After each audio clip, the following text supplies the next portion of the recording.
Good afternoon dear students, कैसे हो बताइए।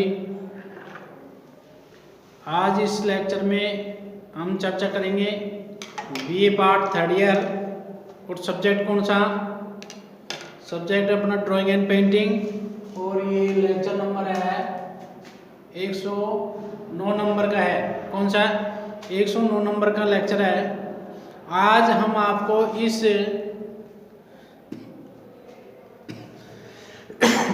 आज इस क्लास में हम बताएंगे आपको जो बीए पार्ट थर्ड ईयर में ड्राइंग सब्जेक्ट का जो पेपर हुआ था यूनिवर्सिटी एग्जाम में, उसमें कौन कौन से क्वेश्चन आए थे उसके बारे में चर्चा करेंगे।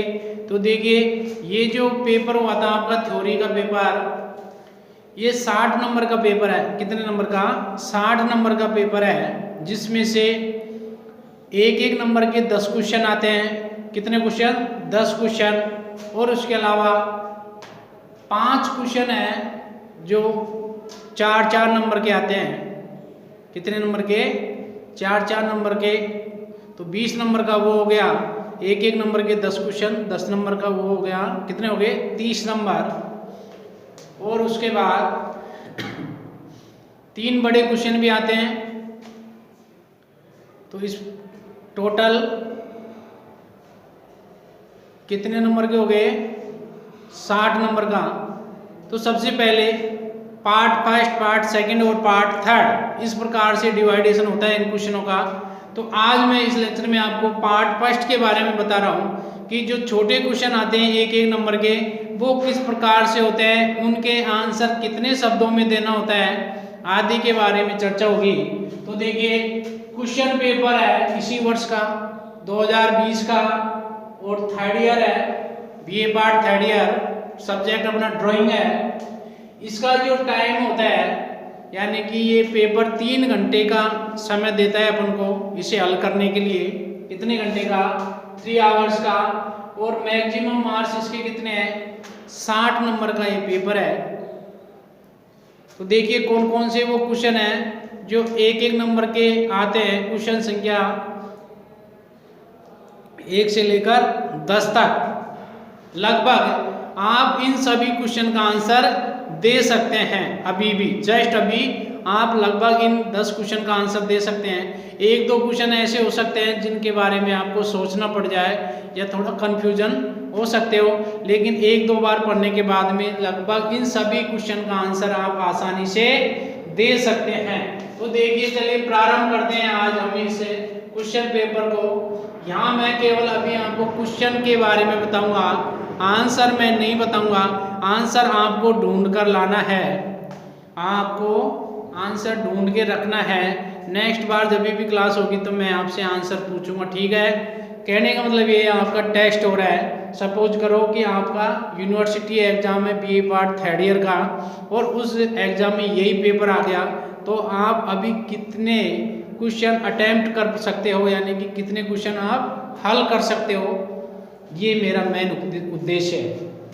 तो देखिए, पार्ट फर्स्ट इसमें क्वेश्चन 1 से लेकर 10 तक छोटे क्वेश्चन है। उसके बाद में पार्ट सेकंड आएगा।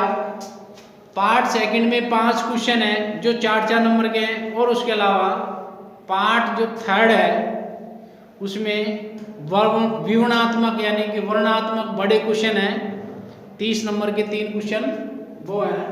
तो पहला क्वेश्चन है, सन 1947 ईस्वी में किसने प्रोग्रेसिव आर्टिस्ट ग्रुप की स्थापना की थी? दोबारा सुनेंगे क्वेश्चन नंबर 1। सन 1947 ईस्वी में किसने प्रोग्रेसिव आर्टिस्ट ग्रुप की स्थापना की थी? उसके बाद में, अब ये तो आपने पढ़ा है कि सन 1947 ईस्वी में किसी ने प्रोग्रेसिव आर्टिस्ट ग्रुप की स्थापना की थी, लेकिन किसने की थी इसके नीचे आपको एक लाइन छोड़ के उसका उत्तर लिखना है। लेकिन टीप के नहीं बताना, बिना टीपे बताएंगे, ठीक है। चाहे गलत हो जाए कोई बात नहीं है, ये कोई अपना एग्जाम नहीं है, अपन अपना मूल्यांकन कर रहे हैं। यदि आप टीप कर इसका जवाब देंगे, इसका मतलब है अपने आप को धोखा देंगे, न कि ड्राइंग वाले सर को, ठीक है। दूसरा क्वेश्चन है, उस कलाकार का नाम बताओ जिसकी अभिव्यक्ति कोलाज म्यूरल से अधिक हुई है। यानी कि उस कलाकार का नाम बताना है जिसके चित्रों की अभिव्यक्ति कोलाज वर्क से अधिक हुई है। यानी कि वो चित्रकार का नाम बताओ जिसने अपने चित्रों में कोलाज पेंटिंग को आगे बढ़ाया था और कोलाज वर्क के कारण ही अपने चित्रों की क्या हुई है, अभिव्यक्ति हुई है, उनके चित्रों की अभिव्यक्ति प्रकट हुई है। उस कलाकार का आपको क्या करना है, नाम बताना है। इसके बाद में तीसरा क्वेश्चन आ जाता है, मूविंग फोकस और the living tradition. Moving focus और द लिविंग ट्रेडिशन पुस्तकों के लेखक कौन है। अब अपन ने जब पढ़ाया था, जब ये नाम भी आया था, मूविंग फोकस और द लिविंग ट्रेडिशन, ये जरूर नाम आया था। अब आपको ये ढूंढना है कि ये किस कलाकार की पुस्तकों के नाम है, यानी कि इसके लेखक कौन है इन पुस्तकों के, ये आपको ढूंढना है। चौथे नंबर का यानी फोर्थ नंबर जो क्वेश्चन है वो है, संथाल परिवार मूर्ति किसने बनाई थी। संथाल परिवार मूर्ति किसने बनाई थी, ये आपके फोर्थ नंबर का क्वेश्चन है। संथाल परिवार नामक मूर्ति किसने बनाई थी। इसके बाद में नेक्स्ट क्वेश्चन आ जाता है कि कौन से कलाकार ने पल्प प्रिंट तकनीक को विकसित किया था। दोबारा सुनेंगे, कौन से कलाकार ने पल्प प्रिंट तकनीक को विकसित किया था। इसमें आपको उस कलाकार का नाम लिखना है। छठे नंबर का जो क्वेश्चन है, क्वेश्चन नंबर 6 नंबर का क्वेश्चन क्या कहता है कि कलाकार जिसने अपने शिल्पों को बनाने में डोरी, तार, जूट की रस्सी व सूतली का उपयोग किया था। यानी कि उस कलाकार का नाम बताना है जिसने अपने मूर्ति शिल्पों में किस किस का उपयोग किया था। डोरी का उपयोग किया, तार का उपयोग किया, जूट की रस्सी का उपयोग किया और उसके अलावा सूतली का उपयोग किया हो। उस कलाकार का नाम बताना है। 6 क्वेश्चन आपके कंप्लीट हो चुके हैं और आप बढ़ रहे हो अब क्वेश्चन नंबर 7 की ओर। क्वेश्चन नंबर 7 बिल्कुल नजदीक है और क्वेश्चन नंबर 7 क्या कह रहा है आपसे, ये कहना चाह रहा है कि किस कलाकार ने वाटर कलर को ऑयल कलर्स की तरह प्रयोग में लिया था। दोबारा सुनेंगे, किस कलाकार ने वाटर कलर को ऑयल कलर की तरह प्रयोग में लिया था। अर्थात किस कलाकार ने जो जल रंग होते हैं, जल रंग को तेल रंग की तरह प्रयोग में लिया था, ऐसा कौन सा कलाकार था, उसका नाम बताना है।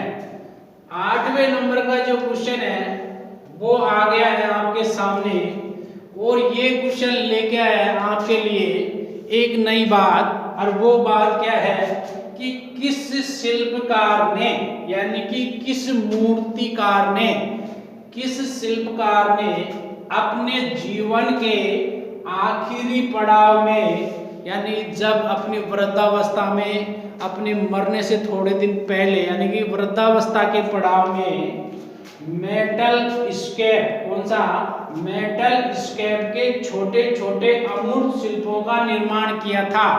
मेटल स्केप के छोटे छोटे अमूर्त शिल्पों का निर्माण किया था। उस कलाकार का नाम बताना है अपन को। किस शिल्पकार ने अपने जीवन के आखिरी पड़ाव में मेटल स्केप के छोटे छोटे अमूर्त शिल्पों का निर्माण किया था।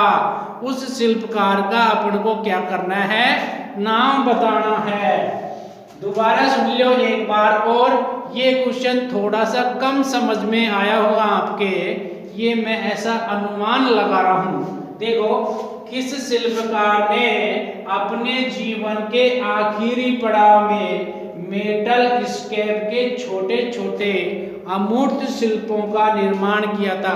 मेटल स्केप का छोटा छोटा जो मूर्ति शिल्प है, छोटी छोटी मूर्तियों का निर्माण किया था, उस कलाकार का क्या करना है, आपको नाम बताना है। उसके बाद में आप बढ़ रहे हो अपनी चरम सीमा की ओर, और ये क्वेश्चन नंबर आता है 9, और 9 नंबर इज वेरी फाइन। क्या? Very fine. वर्तमान तक, यानी कि एट प्रेजेंट, अभी तक, वर्तमान तक कौन जल रंग से दृश्य चित्र चित्रित कर रहा है, उस कलाकार को नाम बताना है। क्या करना है? उस कलाकार को नाम बताना है कि वह कौन सा कलाकार है जो वर्तमान में भी जल रंग से अपनी चित्रकारी कर रहा है। दोबारा सुन लो, वर्तमान तक कौन जल रंग से दृश्य चित्र बना रहा है, यानी कि वाटर कलर से कौन लैंडस्केप बना तो है, और वो कलाकार अभी जिंदो है, उस कलाकार को नाम बताना है। अब ये क्वेश्चन नंबर 10, और this question is today last question. Last question क्या कह रहा है, ये अपन से ये कहना चाह रहा है क्वेश्चन नंबर 10 कि किस कलाकार ने फोटोग्राफिक यथार्थवादी कार्य किया था। ये तो बड़ा ही सरल क्वेश्चन है कि किस कलाकार ने, वह कौन-सो कलाकार छे जो ने फोटोग्राफी यथार्थवादी में कार्य किया था, जिसने फोटोग्राफी यथार्थवादी में, यानी कि जैसे फोटो होती है ना, उस फोटो को देख के वैसी की वैसी कोई फोटो बना दे तो वह सुखेवी कई फोटो यथार्थवादी कलाकार। तो वह कलाकार को नाम बताना है जो फोटोग्राफिक यथार्थवादी में कार्य करते छो। ये आपके 10 क्वेश्चन कंप्लीट हो गए। कितने क्वेश्चन? 10 क्वेश्चन कंप्लीट हो गए। इन 10 क्वेश्चन का आंसर आपको देना है, और मैं ये चैलेंज करता हूँ कि आप इन सभी क्वेश्चनों का आंसर दे सकते हैं। कम से कम 6 क्वेश्चन तो आप बिना देखे बता देंगे, 4 क्वेश्चन आप टीप के बता देंगे। अब आपको ये छूट दी जाती है कि पहली बार, यानी फर्स्ट चांस में तो आप बिना देखे, यानी नोटबुक में नहीं देखे, और आप जितने क्वेश्चन आ रहे उतने क्वेश्चन एक पेपर पर लिखेंगे, उनके आंसर भी और उसके क्वेश्चन भी। पहले क्वेश्चन लिखेंगे और उसके बाद में आंसर लिखेंगे।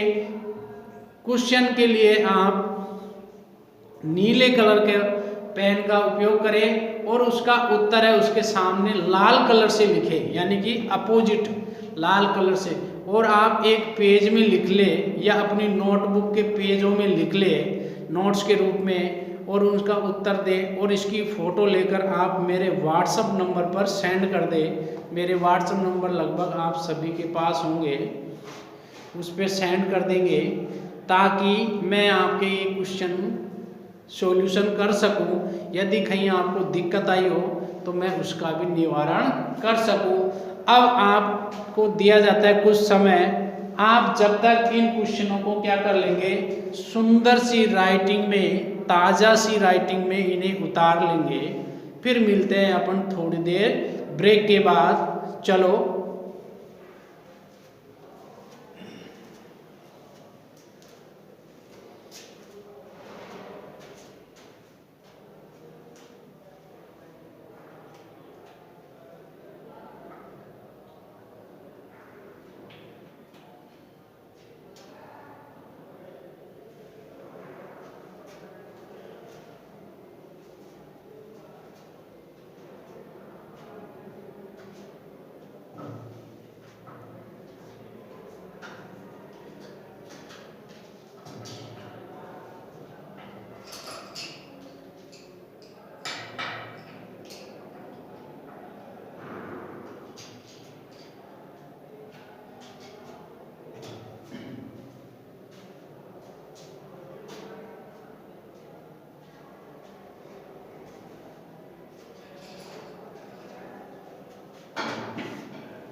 चलो ठीक है, बाकी के क्वेश्चन मैं आपको नेक्स्ट लेक्चर में बता दूंगा। तब तक आप इनके आंसर लिखकर तैयार रहे। मिलते हैं नेक्स्ट लेक्चर में, तब तक के लिए जय हिंद, जय भारत और भारत माता की जय हो।